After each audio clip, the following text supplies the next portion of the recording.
Most people don't know what a dead man's trigger is. And even fewer need one. Commander, yes. We're going? A dead man's trigger is a safety valve. For reasons of security, a person prepares a recourse of such severe action that if harmed, they will release a cachet of damaging evidence against those enemies.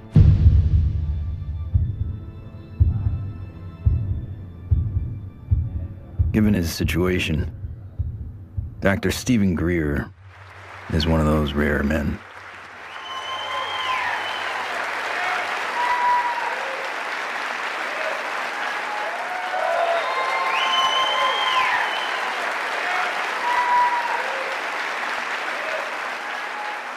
Why would he need one? He's not the first person to push the disclosure of a corrupt military-industrial agenda. In the councils of government, we must guard against the acquisition of unwarranted influence, whether sought or unsought, by the military-industrial complex. In his final public speech, a farewell address, no less, in a time when every second on TV was priceless, United States President Dwight D. Eisenhower decided not to brag about his victory in the Korean War. Instead, he cashed in all his chips to warn this nation of a hidden enemy. We have been compelled to create a permanent armaments industry of vast proportions.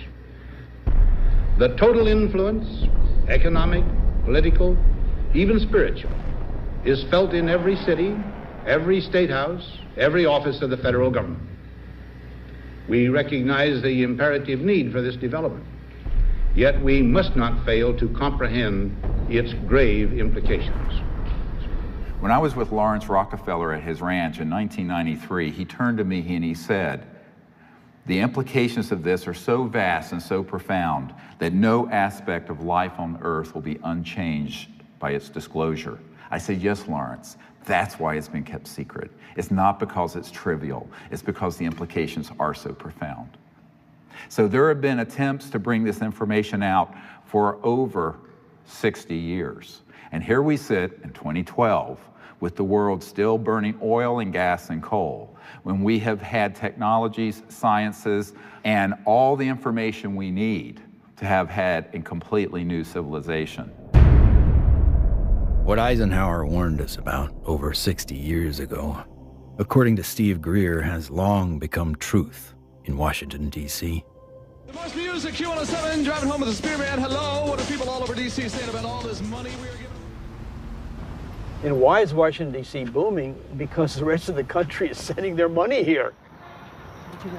I know, isn't it beautiful through the trees? My name is Ted Loader. I've been working with CSETI program and Dr. Greer for 15 years. Cool, huh? Oh. Yeah. One always wonders if the public really knew what was going on with government covert programs and how much money has been put into it, you know, hundreds of billions of dollars. I think the public would be a little annoyed. Thomas Jefferson believed all men have the right to life, liberty, and the pursuit of happiness. The government they formed would serve to secure those rights. But when corporations or other specialized groups of men become more powerful than those who govern, our security is at stake. Thomas Jefferson wrote about unchecked power of the corporation being a threat to the democracy and the banks. You see, the U.S. Federal Reserve Bank issues every dollar bill, yet it is not run by the U.S. government or any elected official. It is owned by a private banking cartel. But here I find the chairman of the Federal Reserve, who's in charge of the dollar, in charge of the money, in charge of what the money supply is going to be. The middle class is being wiped out, and nobody's understanding that it has to do with the value of money. Prices are going up. So how are you able to defend this policy of deliberate depreciation of our money? A lot of it depends on what happens to the price of oil. The four horsemen, or families of banking who own and run the Federal Reserve, also run the four largest oil companies. Oil is also used to make and run machinery and current mechanical technology. Of course, there's one industry that needs these more than anyone else: the military-industrial complex. You begin to get into this very scary scenario that has to do with the human condition, of the proclivity to accumulate vast amounts of power around a handful of people. All right, sit down and shut up. And right now, these misanthropic sociopaths are running the planet into the ground. When Congress or whatever else, or budget directors say, well, we've lost $100 billion in black program, what does the public do? What can the public do? We can complain to our congressmen, but our congressmen can't get any information. With lobbyists, interest groups, campaign funding, the economic powers that be have learned to control the political sphere. These politicians become almost like placeholders. And they don't realize that until they get into the White House or into the Senate Intelligence Committee. It doesn't matter who the president is. They're going to do what they want to do. And that which is good for them isn't always good for everybody else.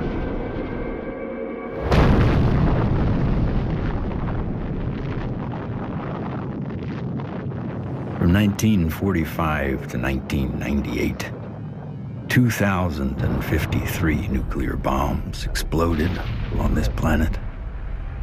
The United States detonated over half of them. Now I am become death, the destroyer of worlds. When the first nuclear bomb was exploded in Trinity, Robert Oppenheimer, one of the founding fathers of the nuclear age, said, "We have done this before."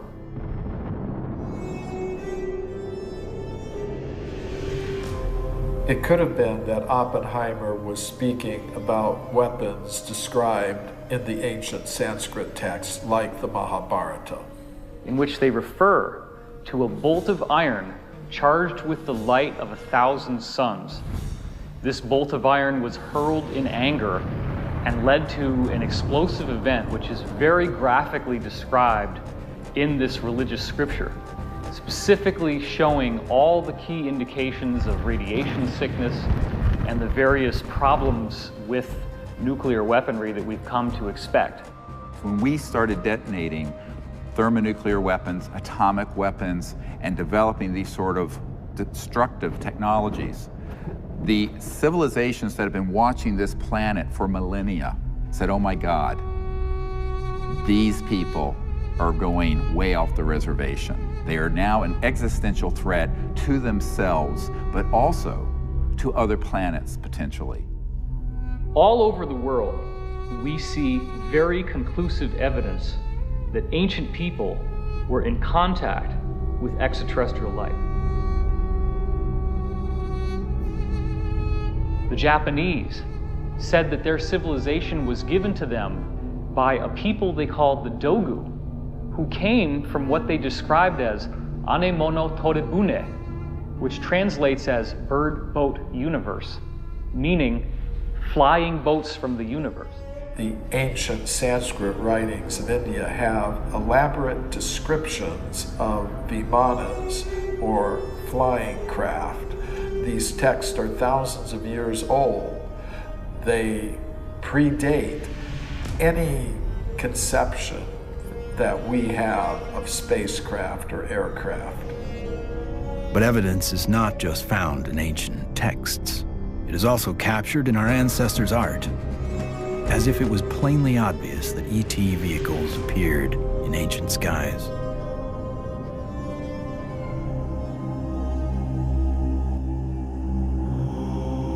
It is a foregone conclusion by most broad-minded people that we are not alone in this universe. The question is, how close are they? We all looked up at once. It was almost like an intelligence told us, hey, look over here, we're here.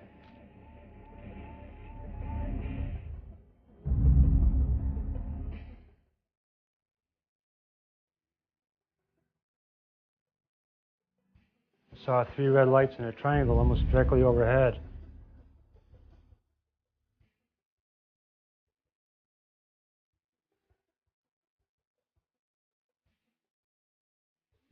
I saw these things and I ran inside and got my brothers and sisters. It had actually lifted up, and it could actually turn.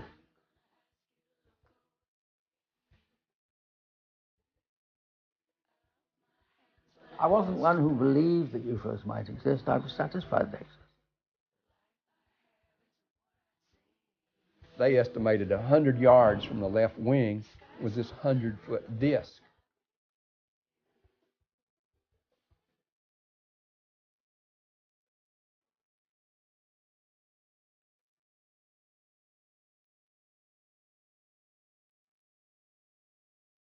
A lot of the astronauts are told to keep it quiet, and they're good Americans too. They develop the film from the moon, everything that's done by NASA.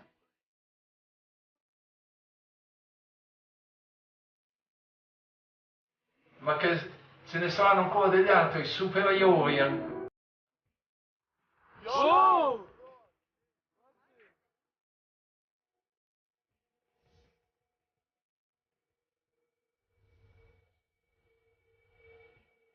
There's so much evidence out there that even if less than 1% is true, that would be enough to collapse the current paradigm and change the whole planet.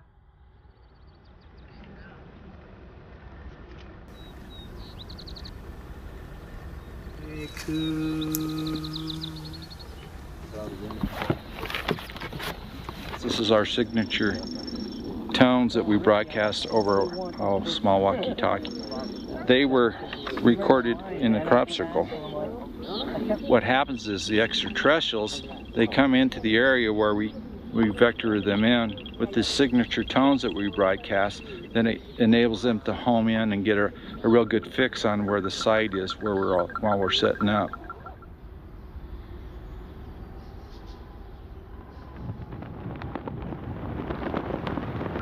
The whole concepts of the crossing point of light, the physics of consciousness and interstellar communication, all were developed on a kind of a vision quest we did here in 95 or 96.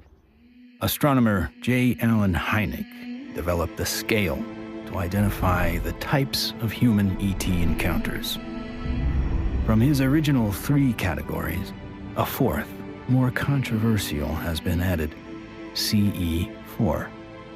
Even more controversial, Stephen Greer added a 5th kind of encounter, CE5.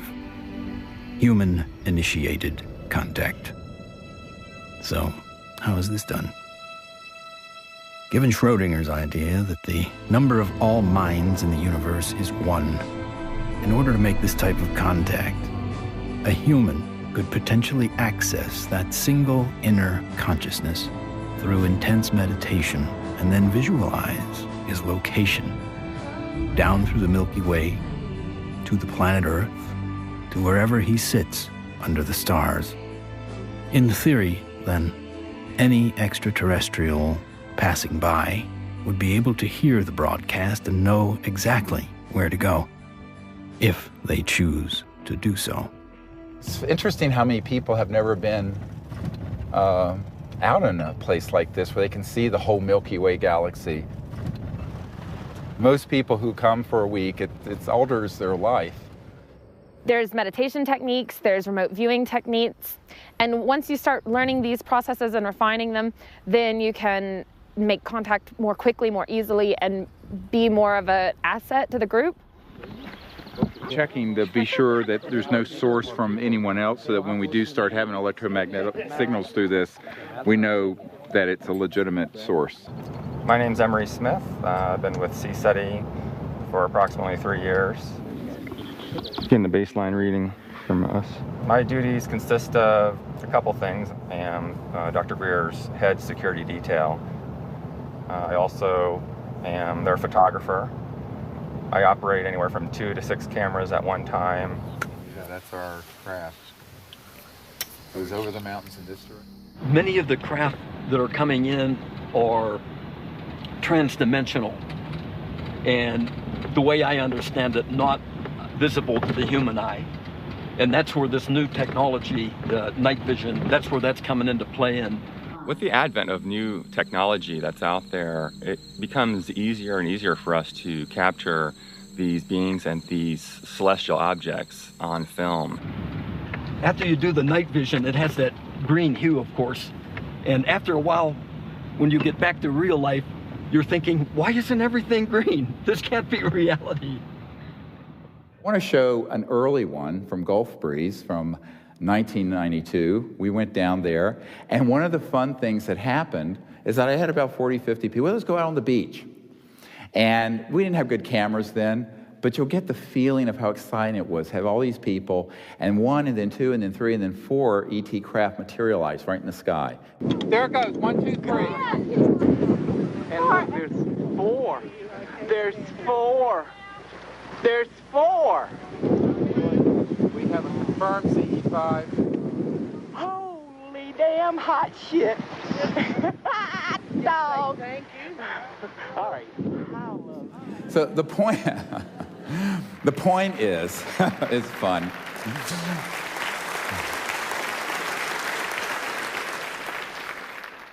It's your responsibility to go into meditation, find a little bit of time, 10, 15 minutes, and remote view who's up there and how many.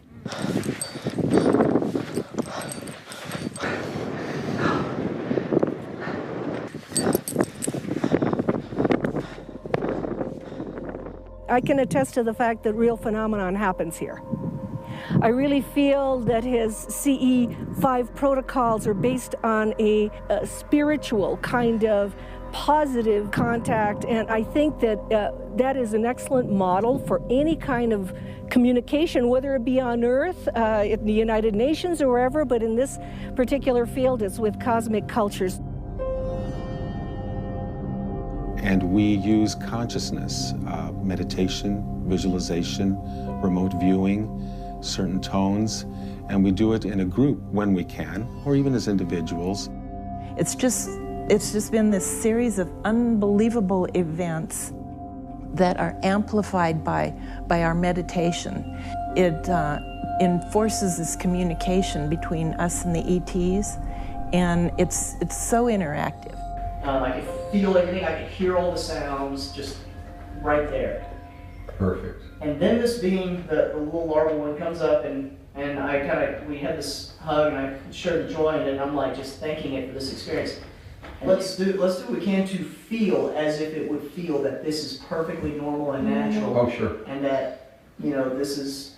Relax and get in that flow consciousness, exactly. So I was jarred by our group getting tripped out and in that kind of, I was startled by some of the ways that our group was being, and I was going, and then there was moments where I was like, wow, I can only imagine how a visitor might feel.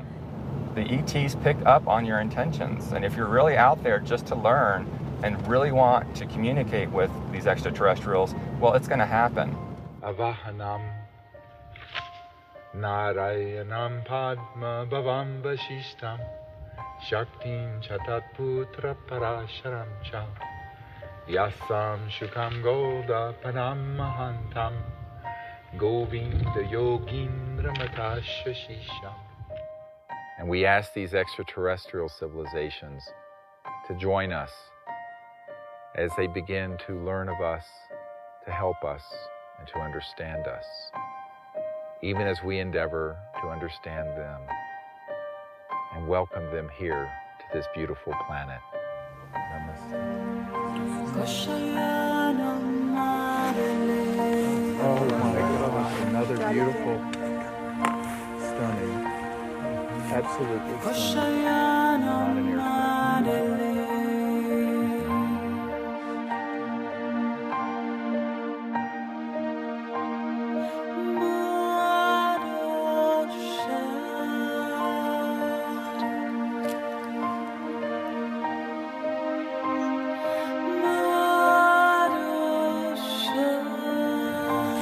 here comes a military plane, very quick.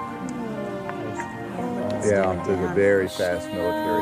Okay, they're gonna go. Oh.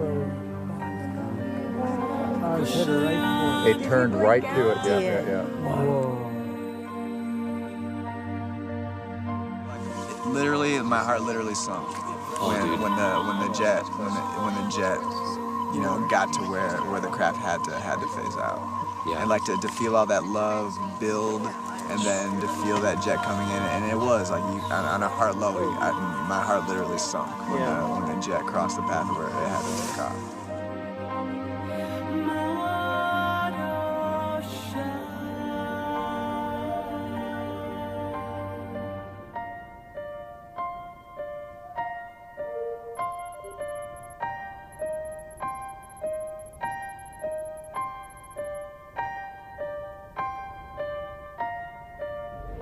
So in the camera, that's what you got. You got like this light traveling, and you can see it's not like a satellite where it's got like a path. It's got like a, you know, like a movement. Yeah, and then it's gone. When I was 17, I injured myself. I got so infected. And at the time, because I was very poor and I didn't have any health care, I just laid there and I got sicker and sicker and sicker, and I had a near-death experience. I found myself out in deep space, and it was this experience of complete oneness with the cosmos, not just with Earth and life on Earth, but with the stars and the infinity of creation. It certainly altered the course of what I would end up doing, because I then learned meditation. I actually became very aware of the power of the mind. This experience helped guide the direction of his life. Though Greer went on to earn a medical degree and raise a family, he continued to study consciousness and contact. And decades later, it seems he would be the doctor called upon first to examine a very unusual body. This came to us in the last couple of years, and there's a man who runs an institute in another country that I cannot talk about. But he came into possession of a little creature. It is humanoid. It does not look human. We have acquired an EBE, an extraterrestrial biological entity. We're flying over to Europe soon to take some tissue samples and do some DNA testing. This was found in the Atacama Desert. We don't know how it came about. Here's the great view of the face and cheekbone, very complex. Now there is a fracture here, and behind this right ear is caved in, and that's how this ET being was killed. We have the best scientists in the US from Stanford that are going to be doing the testing itself to see what this really is, and also to rule out what it's not.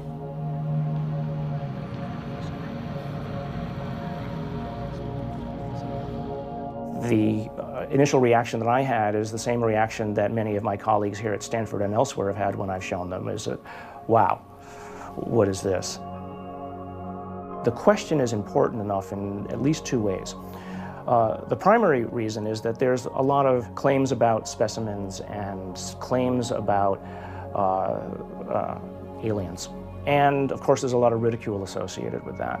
So one of the best things that we should be doing, of course, then is bringing the best scientific techniques to bear.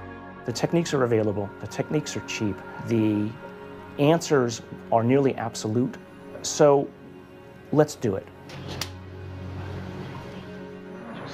And it's so exciting because it's not just... In setting up for this, I'm going to be giving Steve not only the tubes that this should be going into, but I'm also going to be sending across the microscope that I feel they should be using to do the analysis with. Before we even get started with some of the analysis, I think it's going to be important to rule out some of the obvious critiques that could come up. And one of those critiques is that this is a syndrome or a mutation.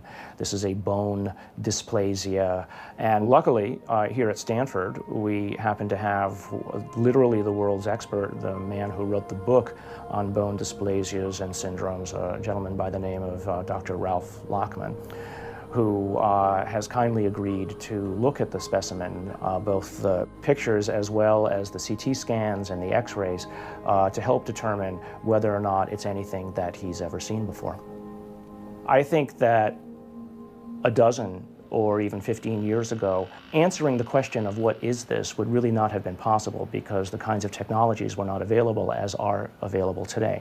But really the DNA tells the story. And because we have the computational techniques, that allows us to determine in very short order whether in fact this is human. So this will be basically an absolute level of proof as to what this actually is.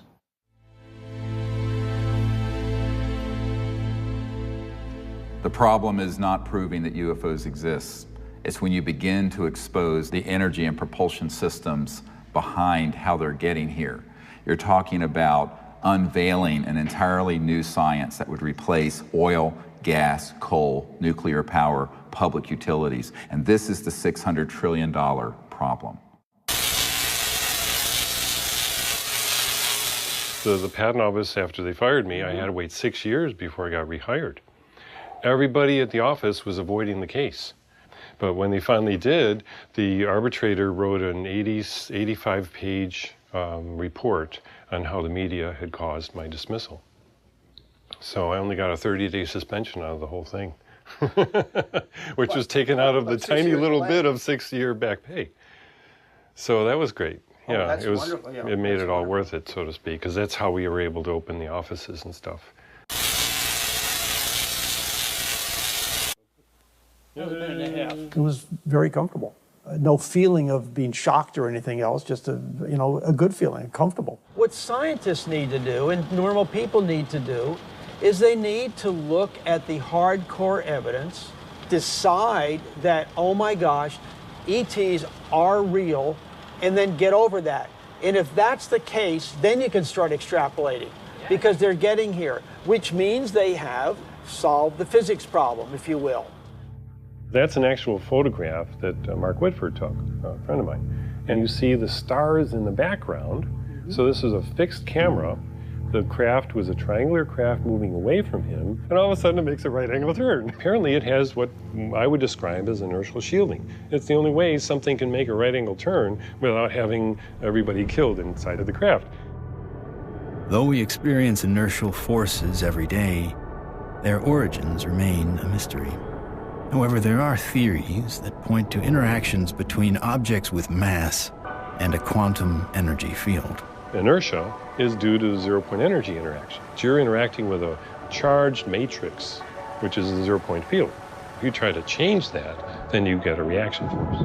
There must be an interference shield of electromagnetic nature that would stop that interaction with the zero-point field. And you can suspect that UFOs have already figured this out, because they wouldn't be flying around and still have inhabitants. New energy scientists today are attempting to find new ways to define the relationship between electricity, gravity, magnetism, and propulsion. But as history has shown, change does not always come easy. It's like Newton. Why is that apple falling? Nobody ever asked that question before or even tried to come up with an answer. And Newton comes up with something called Newton bucket, or Newton's problem. The only guy that solves it 300 years later is Einstein. So, how smart can we be?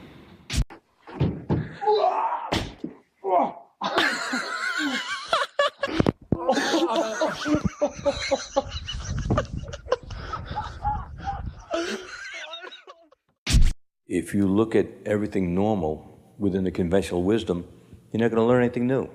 My name is Morgan Boardman. I am the Chief Financial Officer of Morningstar Applied Physics. My business partners are Paul Murad and Dr. John Brandenburg. What we're doing, like I said earlier, is we're using a magnetic field that's rotating about the axis with the hope of generating a magnetic vortex. In essence, we are trying to start a civilian advanced research projects agency.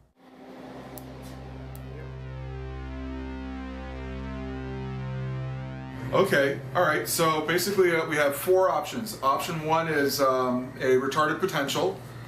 Option 2 is a lagging image, right? Yeah.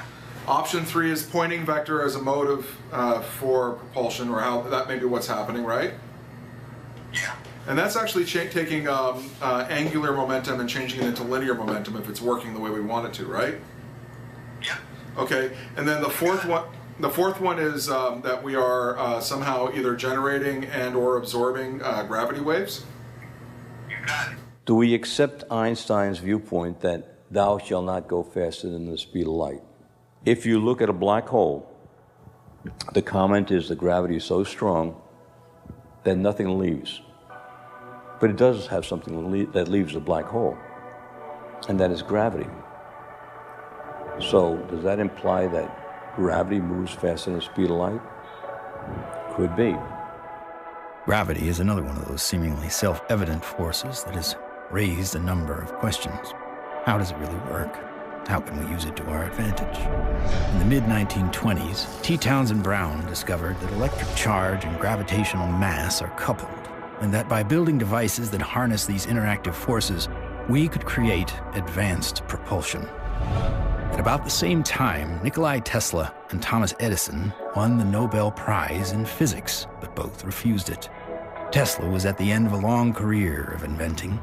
He had advanced technology in the fields of X-ray, radio waves, internal combustion, and, of course, atmospheric electricity. When everything was said and done, he had earned 112 U.S. patents. He proved that electricity can travel wirelessly in the air, and ultimately died penniless. However, his work did influence many others, most notably Lester Hendershot and Dr. T. Henry Moray. Hendershot invented a magnetronic generator to energize an impossible flight, if fueled by gas, that took Charles Lindbergh and the Spirit of St. Louis from New York to Paris. Dr. T. Henry Moray developed the Moray valve, a device for extracting radiant energy from the zero-point field, and demonstrated this device hundreds of times and had dozens of signed affidavits supporting his science. Yet in the end, even these two notable scientists were ignored and bullied. Dr. Moray's device was hammered down and broken into pieces by a competitor, and before he could finish reconstruction, he passed away of natural causes. Hendershot fled to Mexico to continue work, but was found dead at 61 years of age, attributed to suicide. There's all kinds of skullduggery that happened there. I don't think T. Henry Moray ever got a decent chance to ever do anything with that. There is absolutely no question that T. Henry Moray had a system that produced about 50 kilowatts out of a 55-pound box. The conventional electrodynamics model does not allow this to happen. In other words, it doesn't allow you to extract excess energy from the vacuum and use that to power your load. It costs just as much to restore it as was used to destroy it. So we got to put in more than we can ever get out in a load with such a squirrely circuit. And that's the only kind of circuit we've used in power systems since day one. We're still building them. We're still making power systems that deliberately kill them. So we pay the power company to have a giant wrestling match inside his generator and lose. In the 1950s, there were some very provocative articles saying that, oh, electrogravitics is the best thing since sliced bread, how all the aviation companies are now backing electrogravitics, they're all doing experiments on it. Well, within a couple of years, there was no news at all. Once they figured out that they could really control gravity, 1954, it all went black. Do you think the boys in the black projects have solved that problem? Because it sure sounds like it from what the witnesses have told me. I wouldn't know. I wouldn't know. Sorry, but I can't even think about it. I see so many things in my life, it's just hard to say. A local inventor has discovered a way, hear this, to use water to run your car. What Stan shared with me was interesting. In order to run this engine off of water, we've also had to learn the ability to adjust the burn rate of hydrogen to co-equal the fossil fuels. So he applies for a patent, and then he gets a call from actually a visitation by two guys from the Pentagon. The Pentagon flew a lieutenant colonel in last week to look at Meyer's invention. There's talk of possibly using it in the Star Wars defense program and to run Army tanks. But he asked that this become public patent so that the civilians could benefit from it. And he indicated that if we don't do that, overseas people will.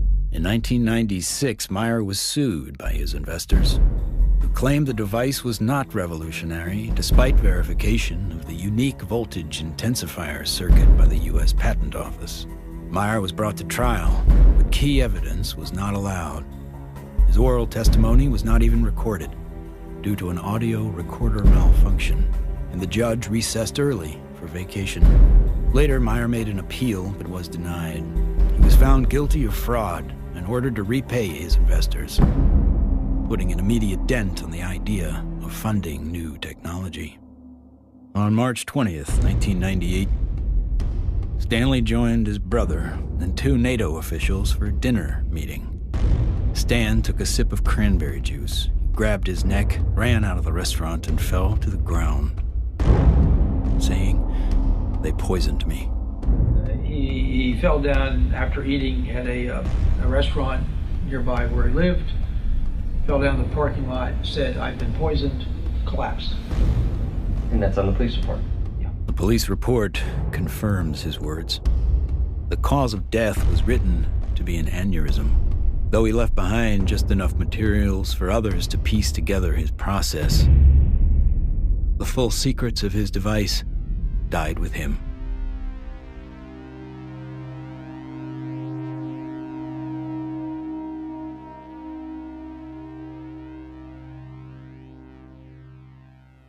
So from this, I began to do more work with the administration, various people, friends of the president, the Rockefeller family. Lawrence was the white hat in that crowd who wanted us to bring this information out, actually hosted us at the Rockefeller Ranch in the Tetons. And one night he pulled me out on the deck and he said, "Well, you know, we really need you to do this." I said, "Lawrence, you're old, you're rich, and you're Rockefeller. What do you want me to do? I'm just a country doctor banging around in an ER in North Carolina." He says, "No, we want you to do this." I went, "Okay." So I'm the throwaway guy. I'm the guy you can throw away because my life doesn't matter. We are back in Rachel, Nevada with our first 2 distinguished guests. Stephen Greer is a North Carolina doctor. He does a lot more than watch the skies. He fires off messages, and he says that someone or something is responding. Dr. Greer is looking for close encounters of the 5th kind. What, at this minute, do you believe? Our assessment at this point is that there is at least one extraterrestrial civilization which has managed to make its way to our corner of the universe. And number 2, that there's no evidence at all that they have hostile intentions towards this planet. And number 3, that the priority at this point must be trying to establish some sort of a liaison to them, some sort of a diplomatic liaison to them, and that's what we're working on. Is there a continued cover-up? Yes. Do those at the highest levels of government agencies know that there's a cover-up? Not necessarily. Officer X, a high-ranking military veteran, joined forces with Dr. Greer in order to use his military and government influence to gain access to high-level officials. I was able to arrange for a CSETI briefing to the then Vice Director for Intelligence for the Joint Staff, Admiral Tom Wilson, the same person who had been at Atlantic Command with me. At that meeting was Steve, Apollo 14 astronaut Ed Mitchell, Brigadier General retired Steve Lovkin, Siri Aramaic, Steve's right arm. Well, Dr. Greer did indeed mount an initiative and did go to Washington, did speak with high-level government people. I attended and helped him with that. We briefed certain members of Congress, some of their staff, some of the people from the White House. We talked with people in the Pentagon. It led me to the belief that people in high-level government have very, very little, if any, information, valid information. One of the most important of all the meetings was with CIA Director R. James Woolsey. Here I fly up to Washington. The cover story was a dinner party. One of the things that I found was that this CIA director wasn't lying when he communicated to us that he had not had access to these projects. He was shaken to his core. We met for not 20 minutes, almost 3 hours. And by the end of it, I handed him, my hands were shaking, and I handed him this document. And it was a position paper recommending executive orders and the things the Clinton administration and he needed to do to get control of this mess.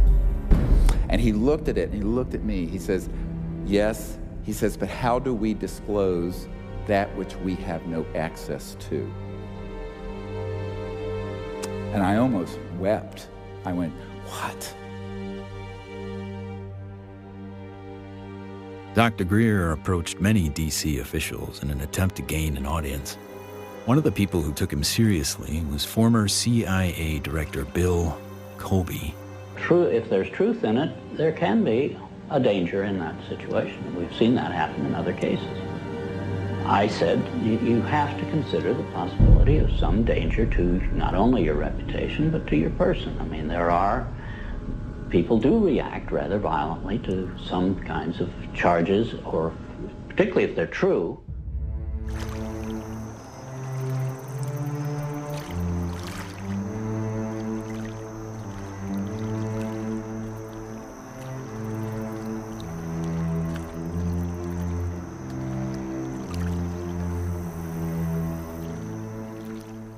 Now, you know, I'm a 30-some-year-old doctor with 4 kids, a golden retriever, and a house in North Carolina.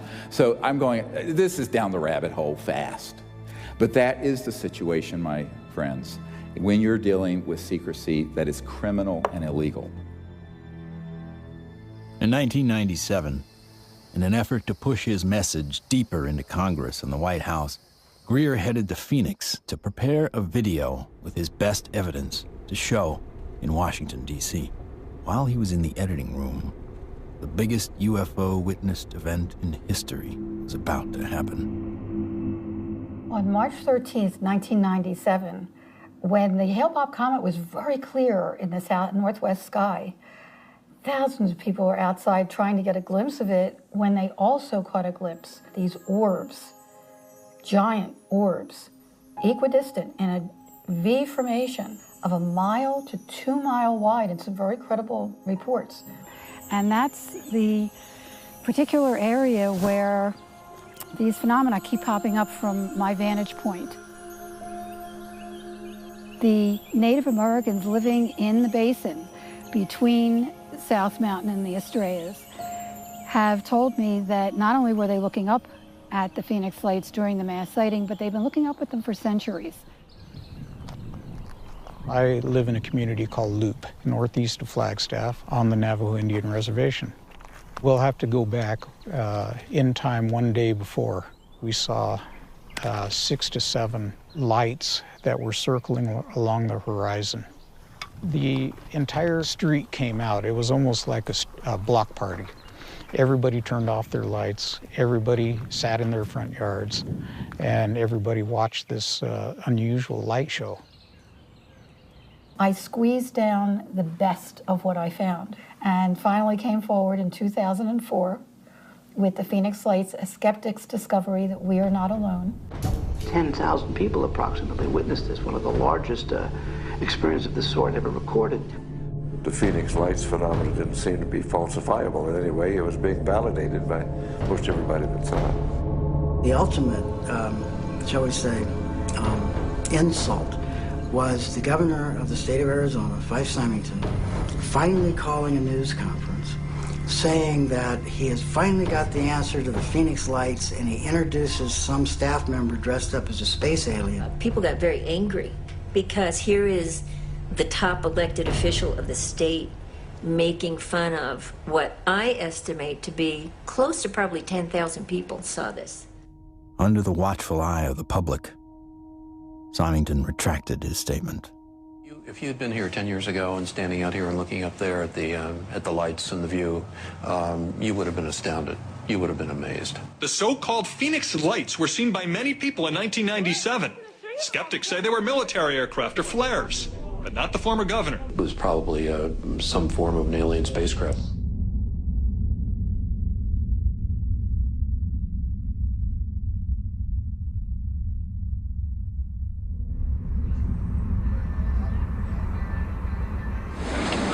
to Barcelona. Barcelona. To retrieve the evidence. Dr. Bravo. Hi, Dave. Are you ready for the trip? I'm ready for the trip. I'm so excited. Okay. We're going to do some very wonderful work, and I can't wait to get the results. Upon arriving in Spain to look at the being for the very first time, I was kind of skeptical.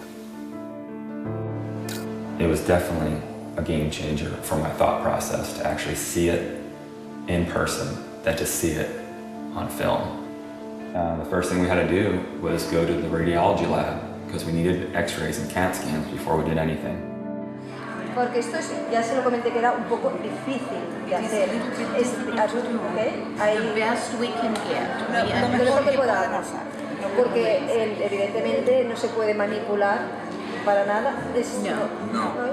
The head radiologist at the center saw the beam and was quite impressed. And the first thing she said was, "Wow, that looks like an alien."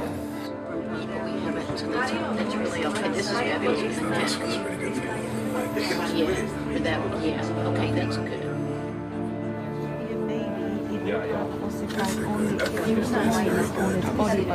This one is complete. And when the CAT scan images started coming up on the computer, it was just profound. And I saw inside the bone, and I saw, organs and lung material, brain material. I knew that this was not a hoax, it was not fake, that this was actually some sort of living creature. Right, well, if somebody made it, they have a future in microsurgery because they were smart enough then to put in these millimeter-wide bone holes where the arteries go in to feed the bone marrow.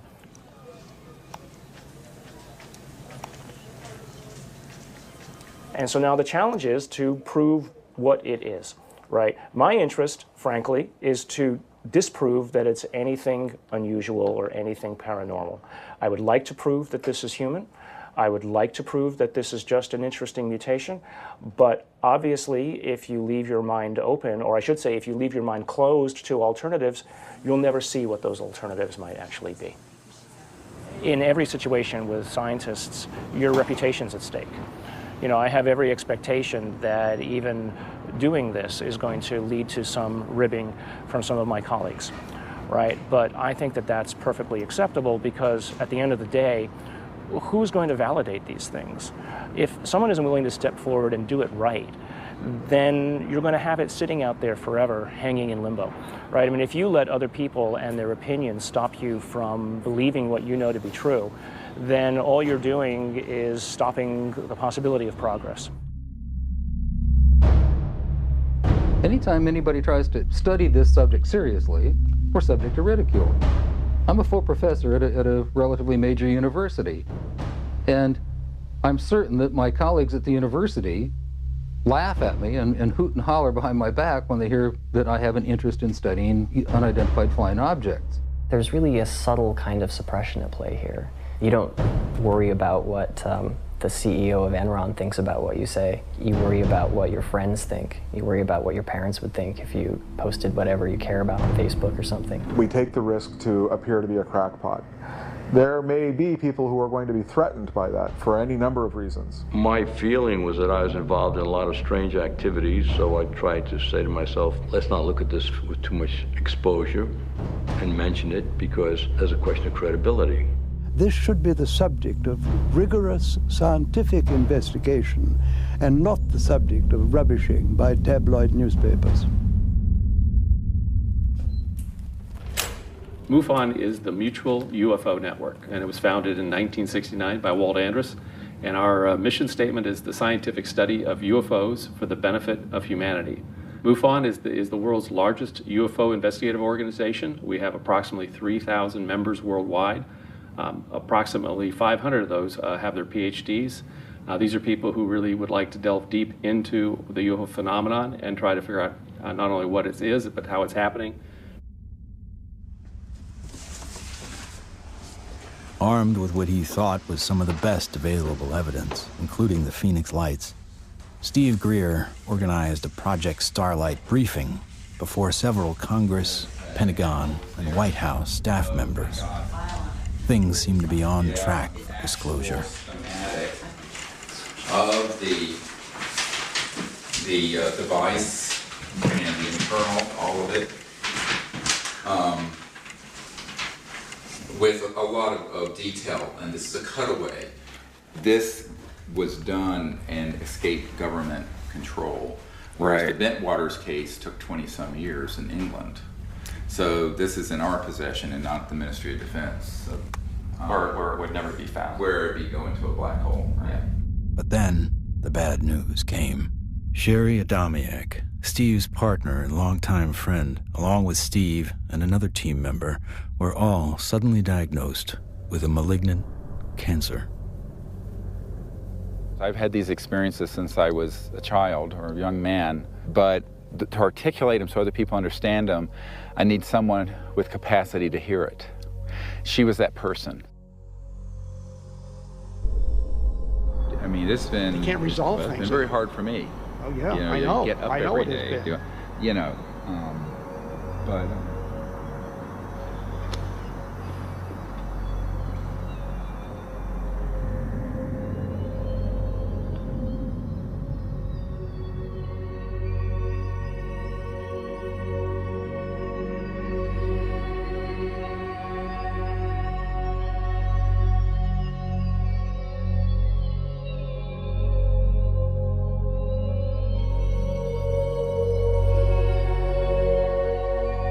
One of the last places she wanted to come was here.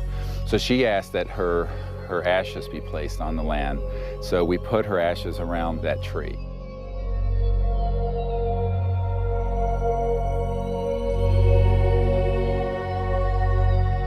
I don't take anything for granted, frankly, and so each time that I do a presentation or lead a group, I think, this may be the last time.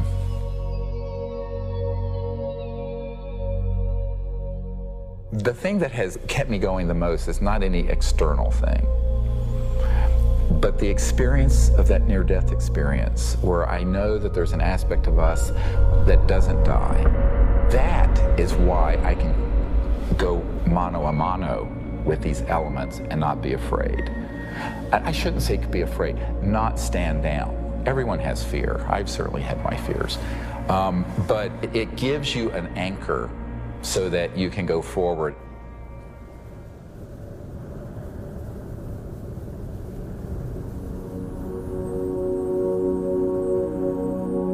More than ever, Dr. Greer understood what he had always sensed. It was not the power of a cosmic field or quantum vacuum that would propel us into a new world.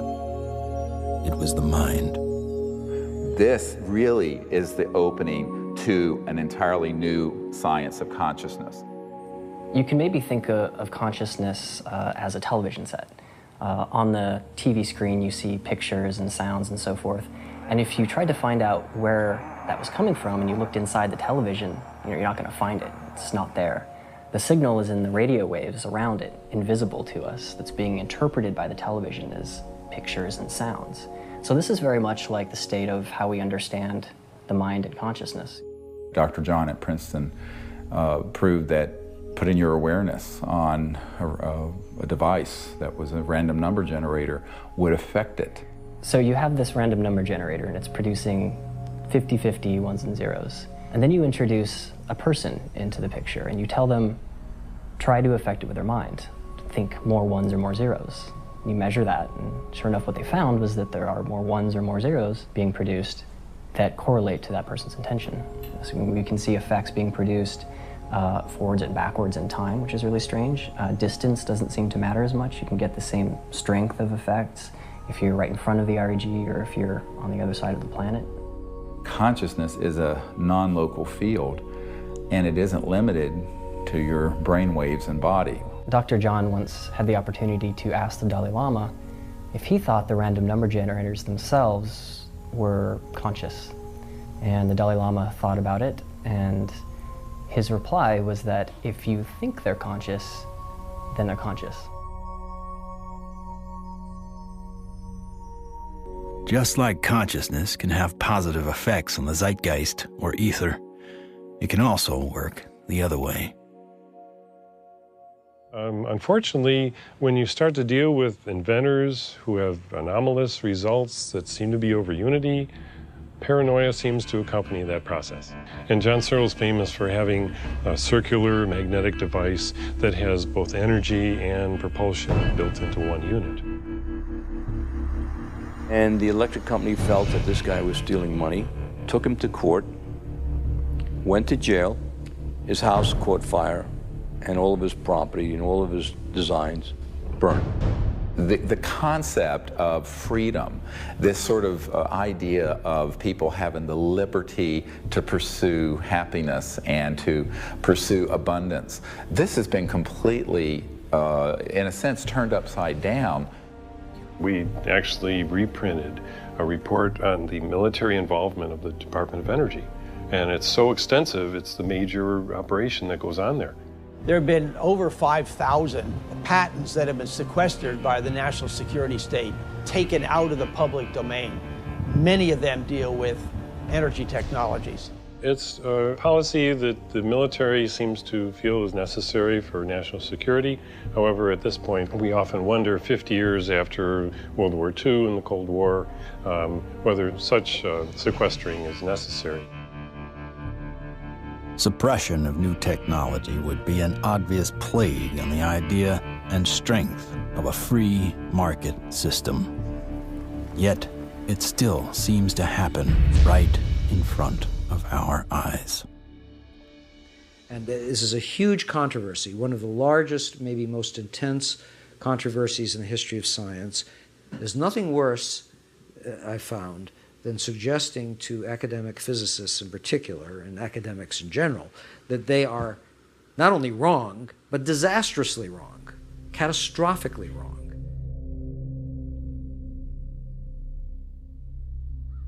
The cold fusion patents have not been approved. They will not get through. American citizens are being denied their constitutional rights. I inadvertently was looking through some piles of paper that had been given to me in a casual manner by all these hot fusion physicists as they were trying to do their calorimetric repeat of the Pons-Fleischmann experiment. And I was stunned. I couldn't believe what I was seeing. It looked like monkey business to me at the time, and it has turned out to be exactly that. It was represented as a negative result when it was positive.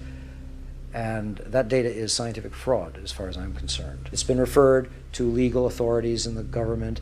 I asked for a review at MIT, got nowhere.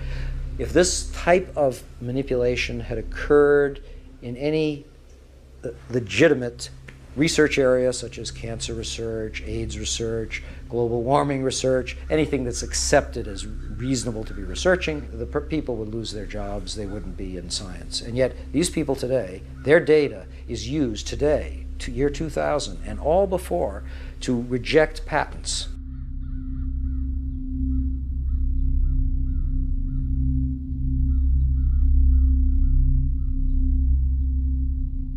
Yes, there is serious criminal activity going on that ultimately must be rooted out.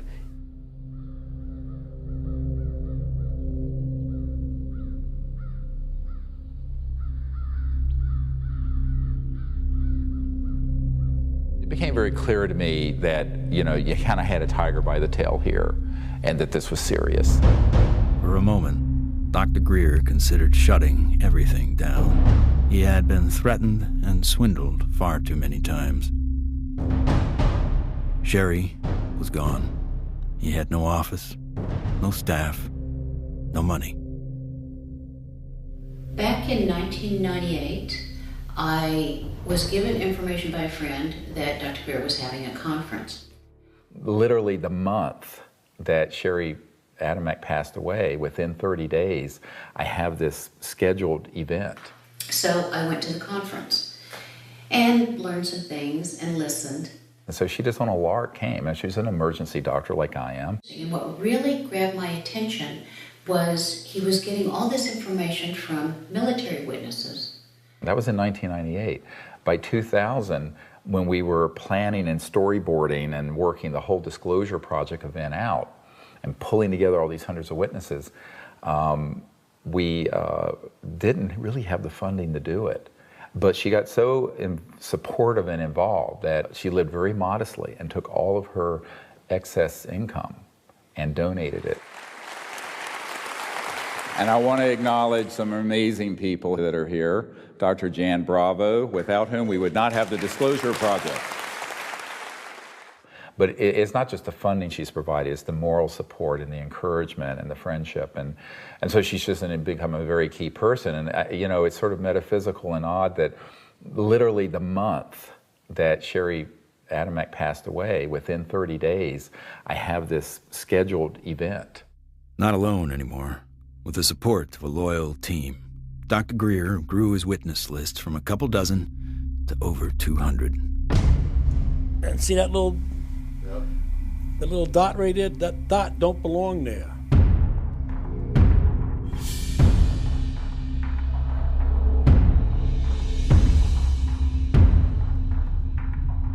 I said, I'm one of those, what you would call the high government official in the FAA. I was a division chief.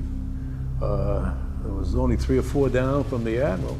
I was awarded the Air Force Guided Missile Insignia. I was the first photographic officer in the Air Force to get they called it the missile badge. So I forgot who it was that called, but he says, we got a problem here. What's the problem? He says, well, it's that UFO.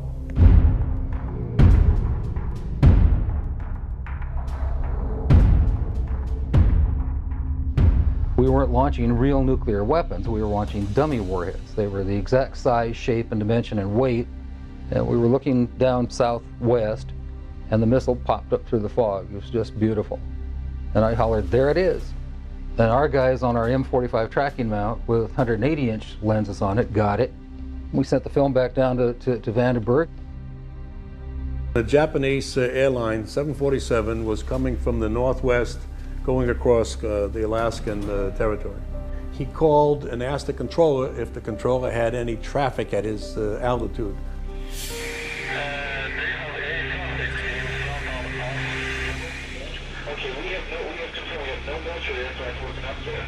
His radar is picking up a target. He sees this target with his eye, and the target, the way he described it,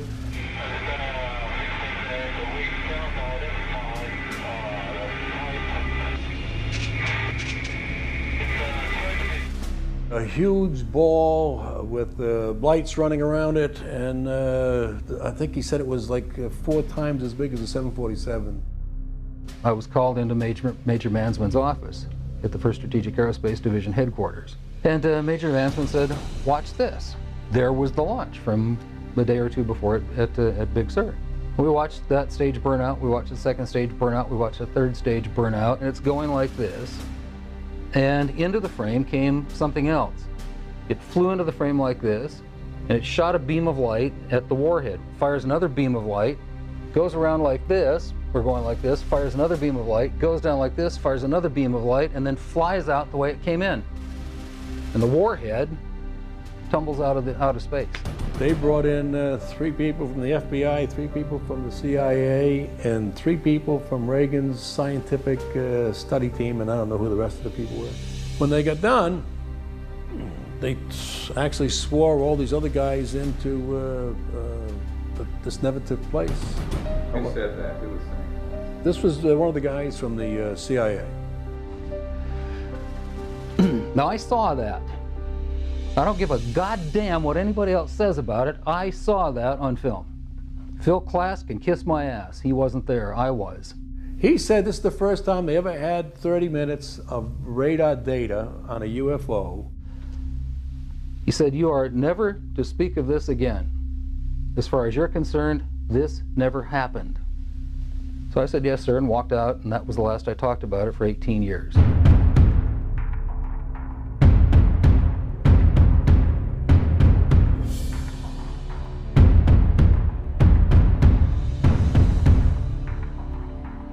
I had the original video that I took, and I had the pilot's report, and I had the FAA's first report that was all downstairs on my table. They didn't ask for that, so I didn't give it to them. There are things that I know about that I did in the service that I won't talk about to you now because they're top secret, and I could get my ass in trouble for talking about them. If you parse what Major Mansman said, he said, you are to say, this never happened. Well, that's not classifying it top secret, is it?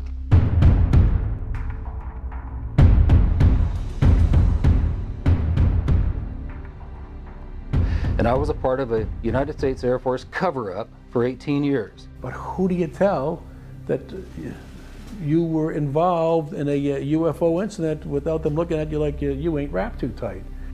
What we photographed up there affected me for the rest of my life and made a huge impact on my understanding of the universe and of governmental manipulation of our minds.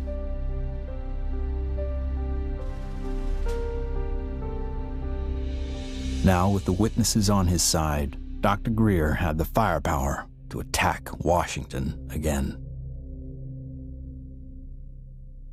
We are not alone. That's the message a group of pilots, scientists, and former government officials want Congress to hear.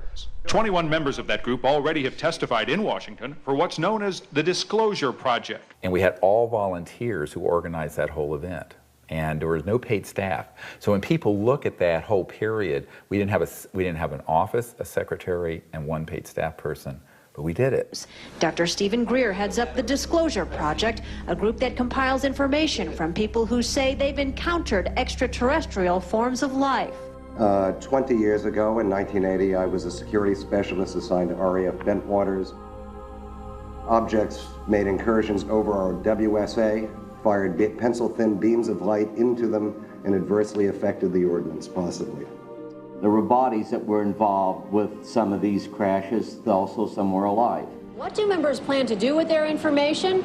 They hope Congress and President Bush take notice. We are asking for the U.S. Congress and for President Bush to move towards an official inquiry and disclosure on this subject. Those that don't want to believe you will never believe you anyway, so it doesn't matter. It doesn't change the truth. A spokesperson for the Senate Science, Technology, and Space Committee says no congressional hearings are planned right now. Elaine Quijano, CNN Headline News, Washington. I stand before you today in my almighty God, and I tell you this. If Congress calls me in and says, will you testify in detail what you know, I stand here today prepared and ready to do just that. Governments must never lie to the people. Thank you.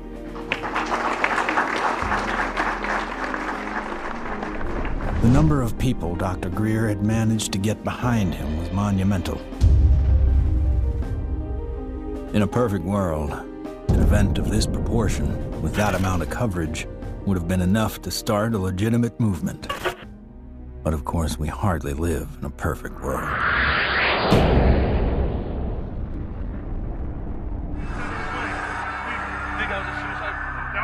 Yeah, don't say it. It's on, you know it, right? I don't know, guy. Everything's fucked up. 9/11 became the mother of all news stories and completely changed the game for everyone. Fear, panic, and strife were imprinted in the public consciousness to what end? Not to go after Al-Qaeda, but rather to invade the sovereign nation of Iraq.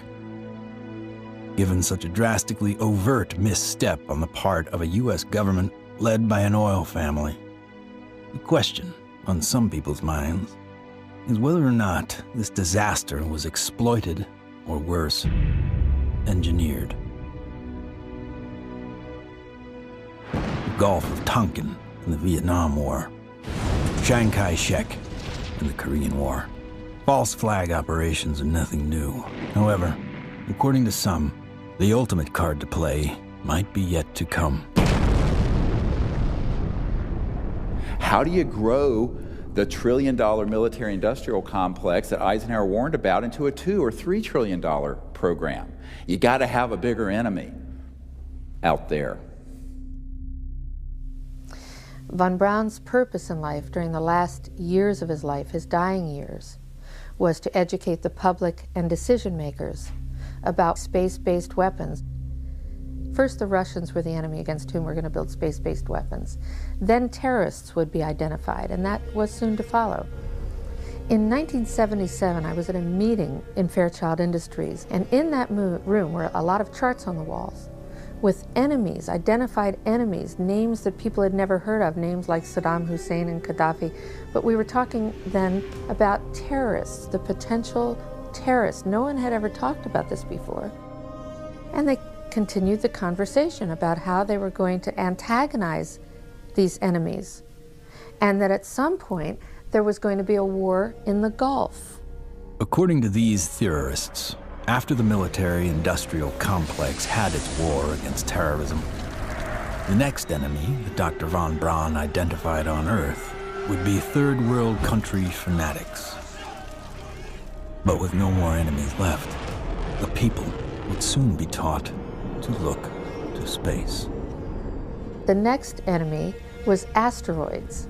Now at this point, he kind of chuckled the first time he said it.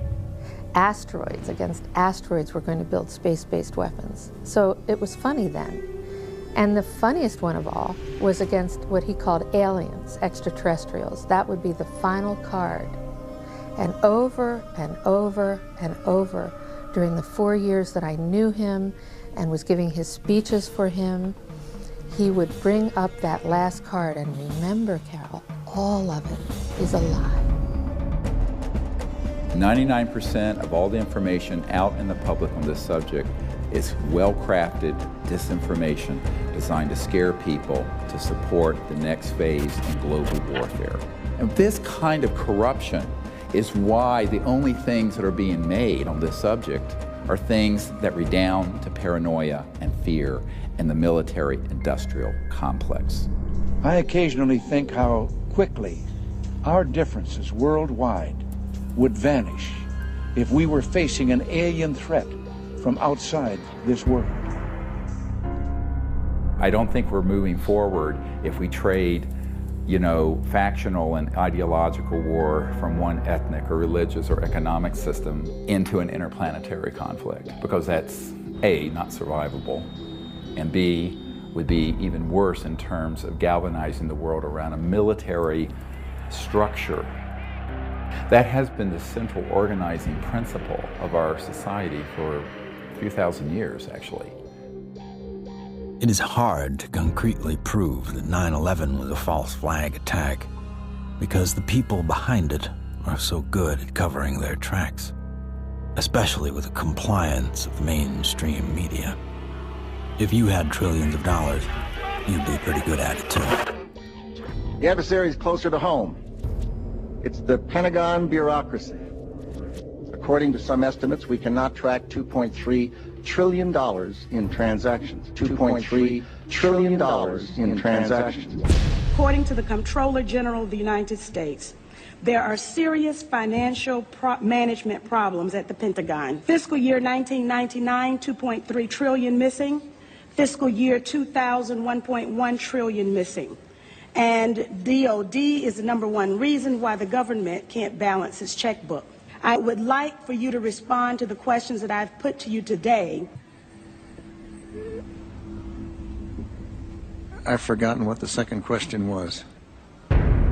How does one carve out a billion unacknowledged or 10 billion unacknowledged taxpayer dollars? In many cases, at the end of a fiscal year, when there is so-called leftover money, they may or may not know that money may in fact go to a special access program. There are two main types of special access programs: acknowledged and unacknowledged, or USAPs. Those programs are basically totally off the books, and they are able to actually vacuum up money to be a self-perpetuating funding mechanism. Certain USAPs are waived and also completely managed and controlled by private contractors, so they enjoy the secrecy protections only afforded to private corporations. There is virtually no high-level government oversight for these types of USAPs. In many cases, no elected official, including even the president, have knowledge a particular USAP even exists. Between 1947 and 1949, the government passed the National Security Act and the CIA Act. These laws allowed the intelligence community to withdraw money from any agency without disclosure. Essentially, money could be stolen from any program, and no elected official would ever know about it. Great view of the eye socket. Very different eye socket from, and that's another thing that the scientists who've looked at this at Stanford have commented on. If you look at this creature and you look at the cranial vault, how large it is, the size from the eyes up is at least 3 times that of a human. One of the first things that Dr. Lockman immediately remarked upon was the shape of the head and the skull. It was not something that he is accustomed to seeing, and it was quite interesting and in some ways exciting that the associated features that you would expect from a syndrome of that nature were not found.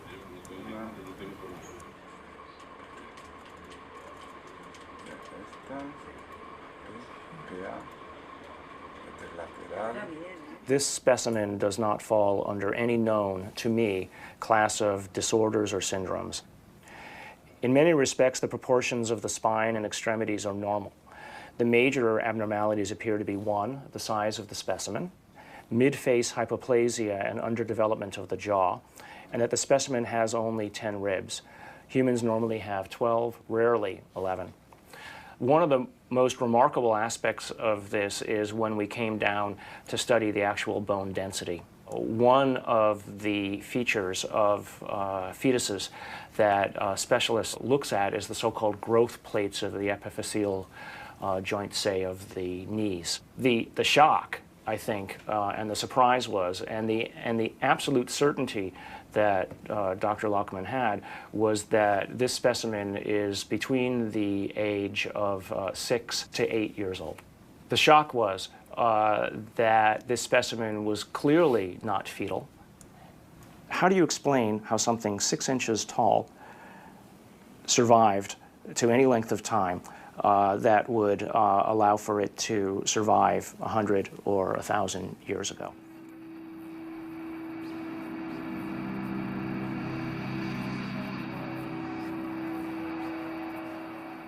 And what amazes me is the media.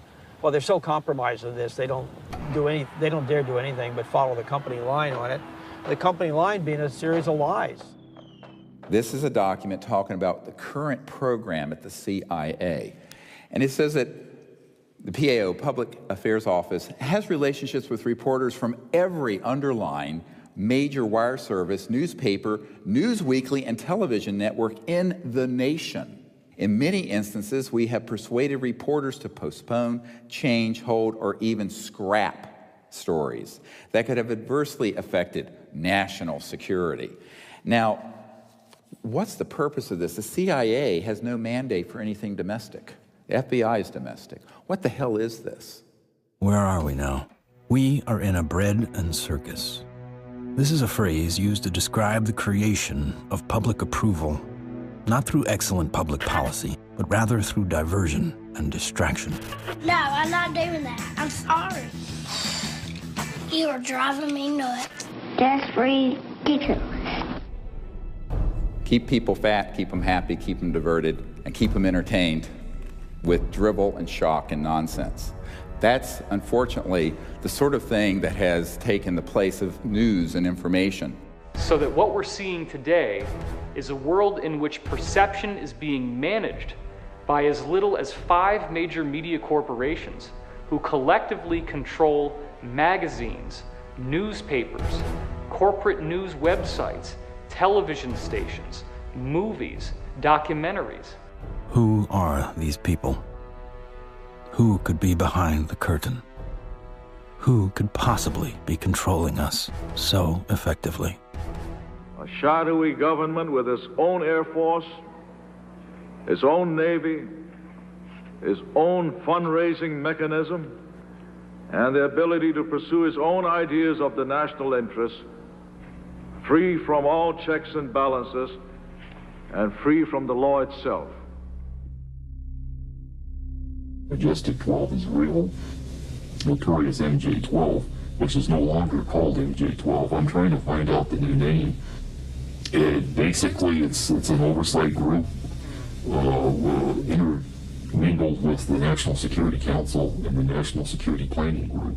They have full control. They have no congressional oversight whatsoever. They answer to nobody.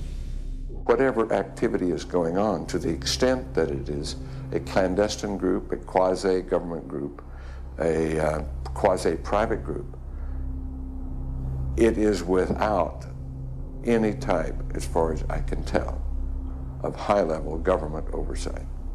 And that is a great concern. Ladies and gentlemen, the very word secrecy is repugnant in a free and open society, and there is very grave danger, for we are opposed around the world by a monolithic and ruthless conspiracy that relies primarily on infiltration instead of invasion, on subversion instead of elections. Its preparations are concealed, not published. Its mistakes are buried, not headlined. Its dissenters are silenced, not praised. It is a system which has conscripted vast human and material resources into the building of a tightly knit, highly efficient machine that combines military, diplomatic, intelligence, economic, scientific, and political operations. And we are, as a people, inherently and historically opposed to secret societies, to secret oaths, and to secret proceedings. It's got too much tissue on it. They actually want a piece of the bone from at least like a 0.5 of a millimeter in. Como medio milímetro de... We took material from inside the cranium, also 2 clippings of the anterior front ribs of this being. And we were able to see under the dissecting microscope that in fact it did have bone marrow in them, so that meant there should be some good genetic material in there. It was really nerve-wracking. Imagine, 2 big guys here trying to operate on this 13-centimeter long beam. But we did it.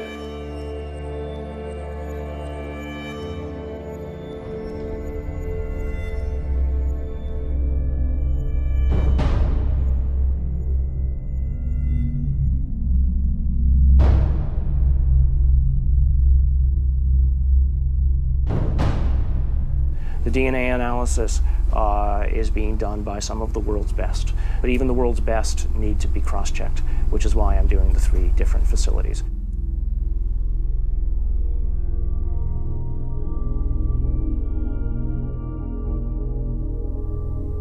So I actually ran 4 samples.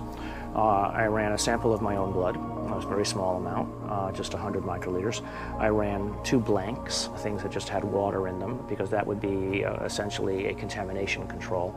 And then, of course, the sample itself. And really the all-important first result was whether or not there was in fact any DNA which was isolated. And the actual shock for me was when I got the amount of DNA out of this sample. It was way above what I had originally expected. What you have on the left here is a so-called DNA ladder. This is a size standard. This one on the end is in fact my DNA, and it has an expected size distribution as well as some banding. And validating the original measurement is this analysis that basically shows that we have a nice distribution for the sample's DNA. When we physicists look for alien civilizations, we don't look for little green men. We look for energy consumption. We look for type 1, type 2, and type 3 civilizations. What are we? We are type 0. We get our energy from dead plants, oil and coal. Around the year 2100, we will become a type 1 civilization. And we see the beginnings of that now. What is the internet? The internet is a type 1 telephone system. Imagine, if you will, sitting down to your morning coffee, turning on your home computer to read the day's newspaper. Well, it's not as far-fetched as it may seem. Information has largely been controlled in a top-down way. What we're seeing now is the dissemination of discoveries coming up from the grassroots and not from a top-down centralized authority which has the ability to say, this isn't making it because we don't believe it's true, this is making it because it fits the mainstream. When we want to form a new team in a new country, then all we have to do is contact someone there using the internet, and suddenly they're a member of the node. From this online collective seems to come a real communion. People from all over gather in groups to investigate UFOs with safety in numbers against ridicule and disinformation.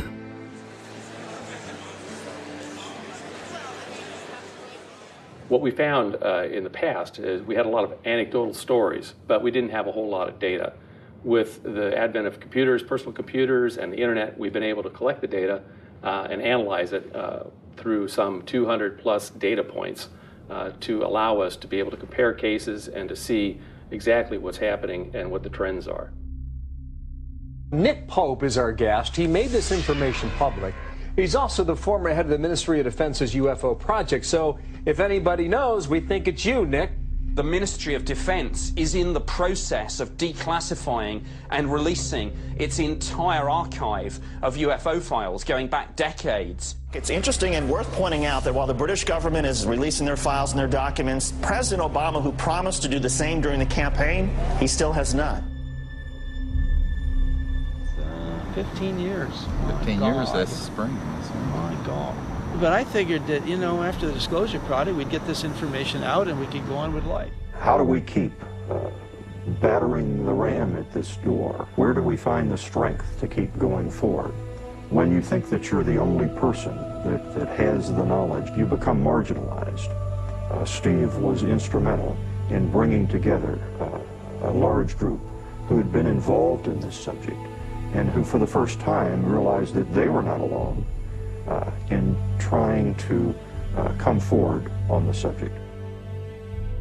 Governments, we've discovered, have not gone far enough, so we've decided that as people, using the CE5 protocols, form our own movement and do what governments have not been doing. We think of this as the People's Disclosure Movement. And so we feel it's important to create an effort that's a global effort, which this has become. My name is Mark Benz, and this is Rex, and we're in Bodega, California, and we're doing CE5. My name is Jeff Bird, and here in Winchester, Virginia, USA, we are doing CE5. My name is Peggy Brewster, and here in Middleton, United States of America, we are doing CE5. We have 1,150 teams of CE5 ambassadors, which are spread over 52 countries. My name is Andre, and here in Sweden, we are doing CE5. Und wir machen zusammen CE5 in Deutschland. Here in Burlington, Ontario. Brisbane, Australia. From Chester, Virginia. And Hamilton, Ohio. We are doing the CE5. Konnichiwa. Moje ime Daniel. Daniel tu na Slovensku. Es Leo Ortiz. And here in Vancouver, British Columbia. Presume to CE5. CE5. The CE5 contacts CE5. CE5. CE5. We're doing CE5.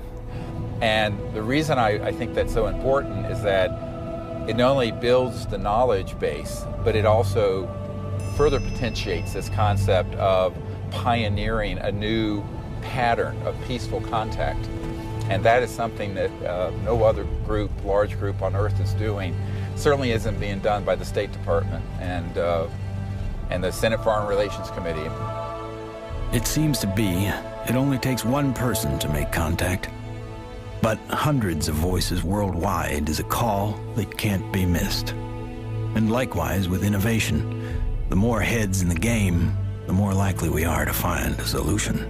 There's many technologies that people have talked about, many ways to the mountaintop. We have so many modes of converting quantum vacuum energy or zero-point energy.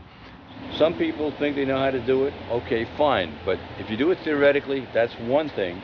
But then you got to do it experimentally, and that's the hard part. Those opposed to new energy technologies can tie the hands of hundreds of inventors. But how will they ever fare against tens of thousands? The output milliamperage is more than the input milliamperage. It's a clear indicator of overunity.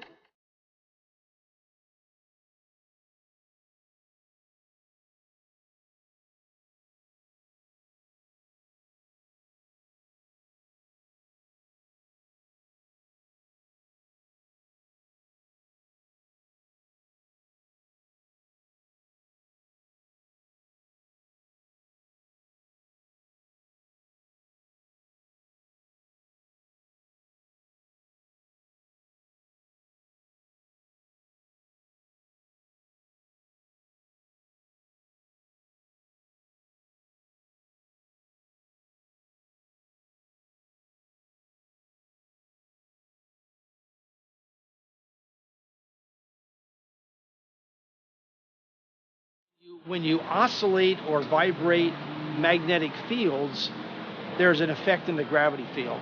And how to do that linkage is what you're trying to get at, as I understand Maxwell's equations are in that term right there. And what happens is if you're going to have a gravitational effect, it's going to happen over there.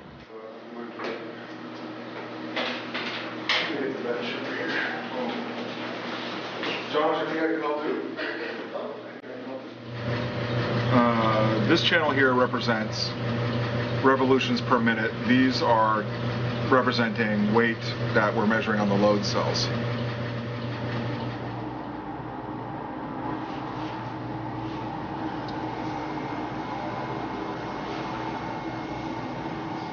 Full steam ahead.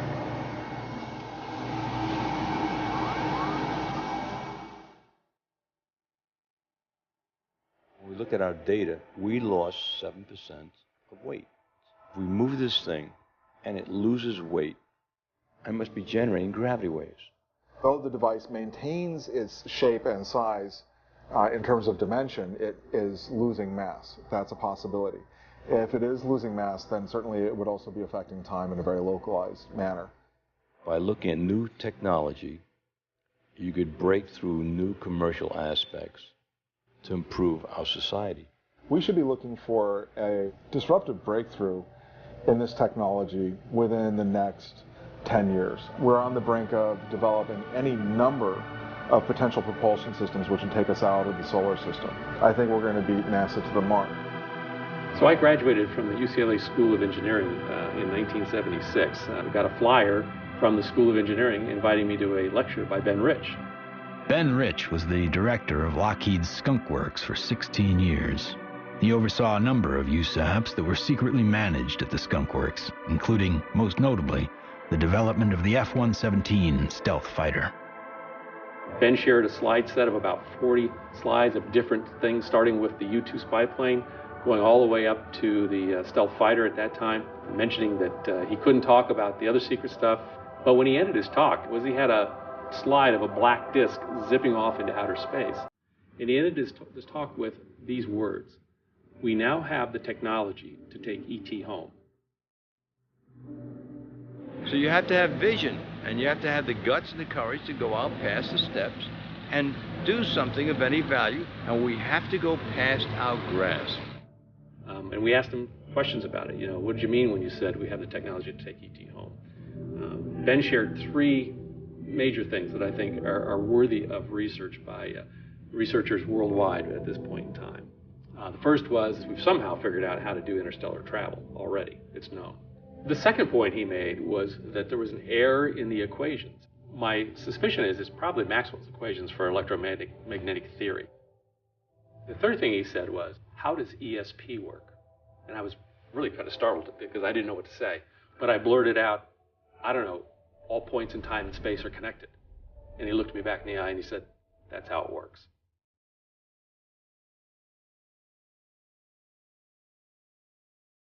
History has taught us that to simply innovate new technology may not be enough.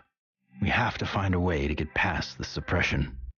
We've already now had a breakthrough just a couple months ago of the tritium battery. Finally, a company has come up with an actual commercializable unit, but it's very small. It's designed for an IC or some small circuit component.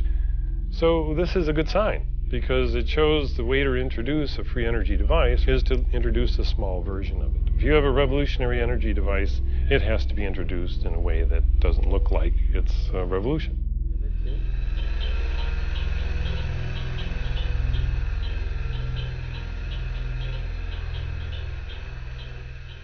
Science is always changing. I mean, even back in the 1960s, they thought that biofeedback, for example, was impossible. But now, of course, we know that that itself is an absurd statement. We have even toys on the market that allow people to, play with biofeedback. These sciences have been around for decades. They have been ruthlessly kept secret because of the kleptocracy of what I call the petrofascists, the people who are hell-bent on maintaining the power of a centralized petrodollar oil, gas, coal system. So that does create scarcity because that is a zero-sum game. But when you take us off that system onto this new system, it's an entirely new macroeconomic order, and scarcity becomes non-existent. After years of disappointments, Dr. Greer and his team are now attempting to build an energy research lab in Virginia, where scientists and inventors with working prototypes will have a safe haven to build. So this is an example of how the analysis is done using what's called a genome browser. And it's more or less a schematic representation of the chromosomes and at a very high level of resolution. So the sequence that we got from the mitochondria tells us with extremely high confidence that the mother was an indigenous Indian from the Chilean area, and the haplotype is called B2A. Now, the other thing that immediately fell out of the analysis is that it's male. It has so-called Y chromosome material. In fact, it's got a full Y chromosome. It probably died in the last century, if I were to make a guess. I can say with absolute certainty that it is not a monkey, right? It is human, or as close to human, closer to human than chimpanzees would be. But when you count up the number of mutations that we're observing, what we're seeing is more than what we would expect to be caused by simple cell division. When the sequencer is creating or making these reads, it's doing it more or less at random. So what does the computer program do that people have written and designed? It takes every one of the little sequences and tries to match it against the known. And then anything that doesn't match, it puts in a little side file and says this is unknown.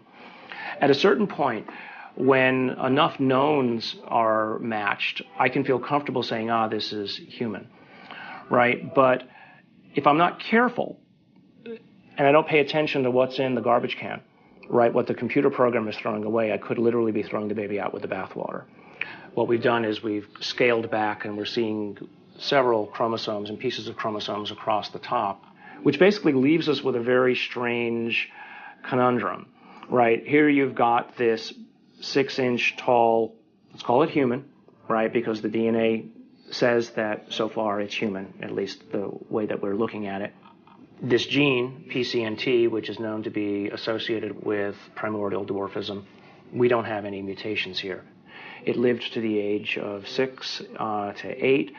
Obviously, it was breathing, it was eating, it was metabolizing, and it wasn't living in an environment where there was a lot of advanced medical attention that was given to it to allow it to live to that age. Calls into question how big the thing might have been when it was born. So genetically, you might explain that by saying that there's some advanced aging mutation, something that caused the bone to age anomalously quickly. A gene that's known to be associated with progeria, that also no changes there. So the next problem, of course, is the ribs and the number of ribs in the specimen. Only 10, whereas there's supposed to be 12. So there are no mutations which are specifically associated with that kind of phenomena because it's rarely, if ever, seen. The digits are all correct. The hands are all correct. There are problems with the face. So there's a mid-face hypoplasia, and then there's the larger skull. So again, I think in summary, there are genes associated with any one or two of the anomalies that we see in the specimen, but there is no mutation which is known to accommodate or call for all of the mutations. Even with the things that we know could be assigned to one or more of the anomalies, we don't find them in the genetics of this specimen. That leaves open the question, what genetics is causing the anomalies that we are observing? So although I entered this thinking DNA was the answer, it made me realize that in the context of the bigger biology questions, there are other levels of control that need to be understood and answered. The non-coding RNA, epigenetics, etc. And things that we probably haven't even thought of yet. So if I just look at, this is base pair 19,800,000 or so at this edge of the open region. I can go all the way over here, and now I'm at 21,000 or 22,000. So the answer's not finished, and it's not as easy as actually, frankly, I thought it was going to be at the beginning. So that's basically 2 million base pairs of DNA where nothing seems to sit. It's just like the way societies do things. They try to fit things in boxes. We have literally written a computer program that does exactly that, tries to fit it in the box. Doesn't seem very efficient, so on that basis, people would call it junk. But I think we now know that there's any of a number of other features of what DNA is doing in there. It is expressed. And so we need to be careful, obviously, that we don't let our instincts or the programs that we write to match our instincts make the decisions for us. No matter what, for me, this has been a fascinating, more than an exercise. As soon as I've collated this information into a form that other people can take advantage of, and it's accepted for publication, I'm just going to put it out on the web. You know, I don't have the resources to study and follow down every single angle that this opens up. But, you know, maybe there is a listener out there who will be sufficiently intrigued by this to do the analyses themselves, and maybe they'll find something that I missed. Great. If additional samples or examples are seen of this, I'll be the first in line to want to sequence it, because then all bets are off. I want to say other things here, but I also don't want to open myself up for, you know, attack. This search may have uncovered a major finding about life in the universe and its origins. What is this being? Could it be a missing link in evolution? Could it be an entirely new species? Or simply a disease we have never seen before? Or could this be an extraterrestrial being from another world?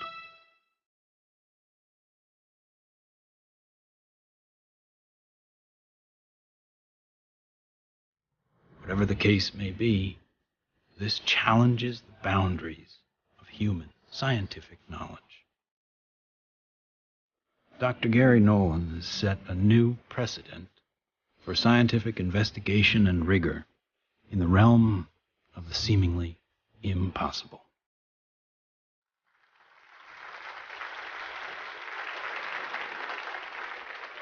Now, we have now over 4,000 cases of extraterrestrial vehicles that have landed, 3,500 pilot cases, over 5,000 documents from the U.S. government, and hundreds of thousands of pages of documents from 14 countries that have opened their files since the Disclosure Project was launched 11 years ago. And yet, this isn't on CNN every night. And this is probably the most important thing going on this planet today, and yet nobody talks about it. If we don't explore what to do, we're going to miss the boat. And that could be why Eisenhower's final message wasn't just doom and gloom. It was a charge to the people to spit out the bread, look away from the circus, and take some responsibility. Only an alert and knowledgeable citizenry can compel the proper meshing of the huge industrial and military machinery of defense with our peaceful methods and goals. The dam is in fact breaking, and you're beginning to see countries all over the world begin to come forward with what they know to be absolute fact. Since 2001, 24 countries have opened their UFO files to the public, including Australia, the UK, Vatican City, Germany, Russia, and Canada. The United States is not yet among them. What we have to do is pave the way for these leaders. Because if the people will lead, the leaders will follow. They'll have to. And it isn't about overthrowing the Pentagon. It's about leaving it behind.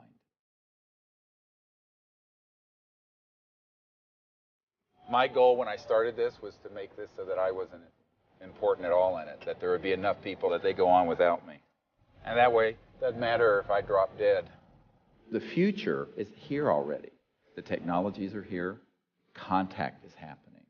And if we come together as a people, what we're going to find is that all of us working together are going to be able to create a world that is amazing. If every single one of us told everyone we know that we're being visited by intelligent life, that the sciences are here to give us a new civilization, we're liberated from that macroeconomic slavery, for this is the destiny of humanity. Thank you very much. God bless you all.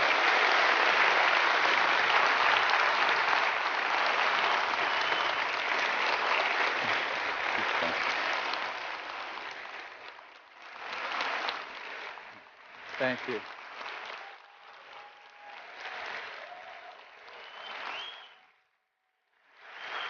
Thank you. What we've come to learn is this. We are standing at the precipice of a new age. There is power in the many, but only when they're acting as one. That's when resonance happens. Whether joining together as a responsible citizenry against the forces standing to divide us, or joining consciousness to unite with the beings who are prepared to communicate with us.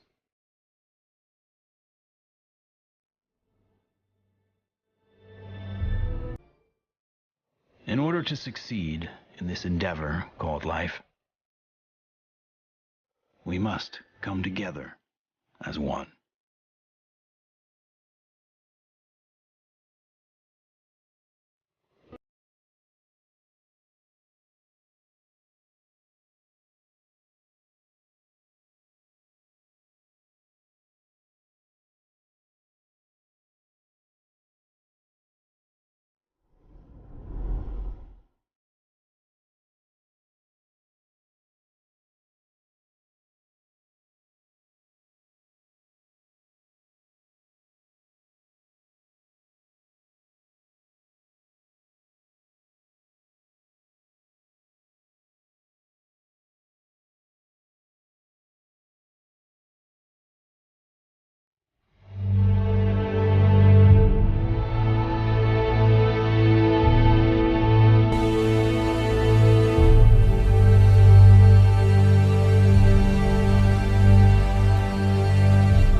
وشياع